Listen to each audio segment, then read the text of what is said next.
wonderful to see you again.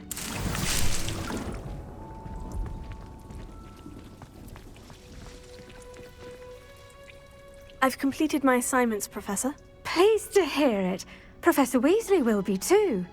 I'll be sure to let her know how well you're coming along.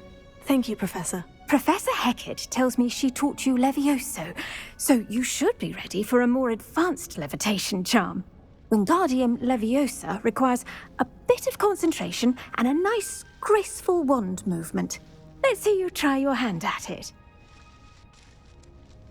When executed correctly, you should be able to pick up boulders as though they were sprigs of sneezewort.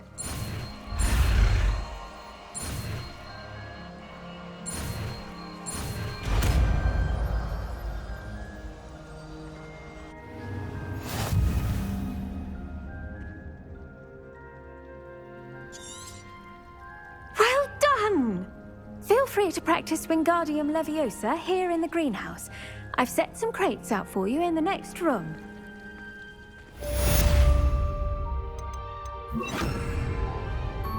Wingardium Leviosa, you're a natural.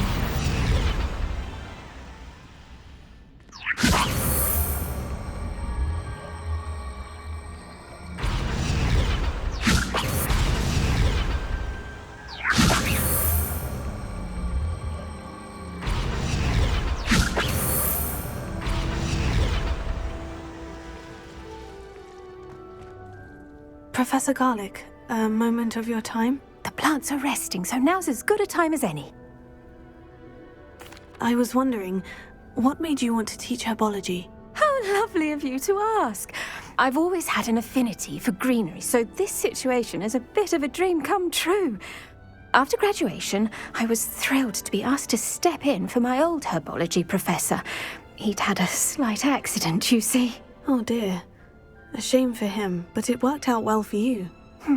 Well, he never cared, really cared for the plants, and they could sense it. Oh, you'd be surprised how perceptive a plant can be. At any rate, the trouble began one day when he cut into a wigan tree. Unfortunately for him, its leaves were hiding a bowtruckle. You may recall the marvellous creatures that resemble a twig. The little beast gouged the professor's eyes quite fiercely, but terrifying, I'd imagine.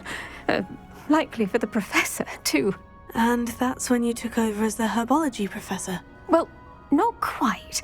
After 3 weeks at St. Mungo's, my predecessor regained a tiny bit of his eyesight. He insisted on returning to the greenhouse. Within a week, he claims by accident, kicked a Chinese chomping cabbage, so it was back to St. Mungo's for him. What a string of bad luck. Well, I felt awful for him, but I dare say I felt a bit more sympathy for the cabbage. Upon his discharge from the hospital, his indifference to plants had turned to utter disdain. He lost what little patience he had left with a particularly temperamental venomous tentacula and, well, his resulting leave of absence continues to this day.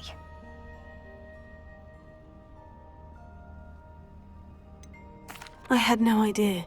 How awful. Last I heard, he'd gone to Romania. As rumour would have it, he'd developed a sudden interest in dragons. One can only hope he found more happiness working with them than he did with Flora.